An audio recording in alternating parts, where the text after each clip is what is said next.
সবাই বলে ঘটকচু বা ভোটকচু খেলে নাকি গলা চুলকায়, বাট এইভাবে যদি রান্নাটা করা যায় তাহলে গলা চুলকানো বাদ দিয়ে এক থালা ভাত এমনিই উঠে যাবে। আমাদের এখানে ঘটকচুকে ভোটকচুই বলে। আমি প্রথমে ভোটকচুটা বটির সাহায্যে কেটে নেব। প্রথমে খোসাটা ছাড়িয়ে নেব ভালো করে। ভালো কথা, এটা কিন্তু আমার রেসিপি নয়, এটা আমার মাসিমণির থেকে শেখা। আমি যখন মাসিমণির বাড়ি যেতাম এই রেসিপিটা মাসিমণি প্রায় করতো। এটা একটা খুব মজাদার রান্না। কচুগুলো কাটার পর জলের মধ্যে ভালো করে ধুয়ে নেব, নয়তো কচুগুলো কালো হয়ে যাবে।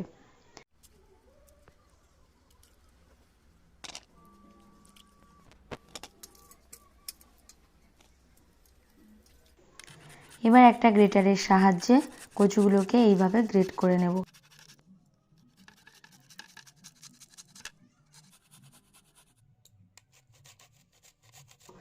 এরপর 10টার মতো রসুনের কোয়াও গ্রেট করে নেব। আর এখানে 8 থেকে 10টা কাঁচা লঙ্কা কেটে নিয়েছি।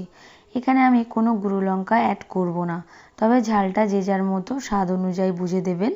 আমরা ঝালটা খেতে ভালোবাসি, তাই লঙ্কাটা একটু বেশি দিয়েছি। কচুগুলো দেখুন এই রকমভাবে গ্রেট করেছি। আর ফোড়নের জন্য নিয়েছি 1 চামচ কালো জিরে ও একটা শুকনো লঙ্কা, হলুদ গুঁড়ো, লবণ ও অল্প চিনি। এবার কড়াতে তেলটা দিয়ে দেব। তেল গরম হলে ফোড়ন দিয়ে দেব।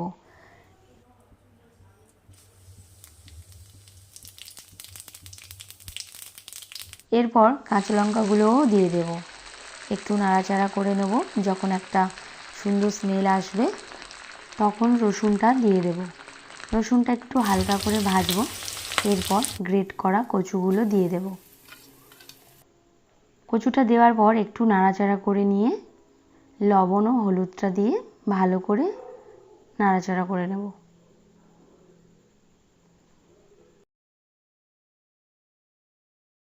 চিনিটা দিয়ে দেব। এরপর সমস্ত উপকরণগুলো একসঙ্গে ভালো করে মিশিয়ে নিয়ে ঢাকা দিয়ে দেব। এই সময় গ্যাসের ফ্লেমটা মিডিয়াম টু লো ফ্লেমে দিয়ে রাখবো। মাঝে মাঝে কিন্তু একটু করে নাড়াচাড়া করে নিতে হবে ঢাকাটা খুলে। রান্নাটা হয়ে গেছে। আমার মোটামুটি 10 মিনিটের মতো রান্নাটা করতে লেগেছে। আপনাদেরও একই রকম লাগতে পারে কিংবা কম বেশি লাগতে পারে। দেখুন কড়ার গায়ে থেকে কিভাবে উঠে আসছে। সত্যি বলতে এটা আমার খুব পছন্দের একটা রেসিপি।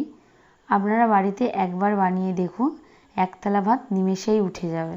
রেসিপিটা যদি আপনাদের ভালো লেগে থাকে তাহলে চ্যানেলটিকে একটা সাবস্ক্রাইব করে দেবেন। টাটা।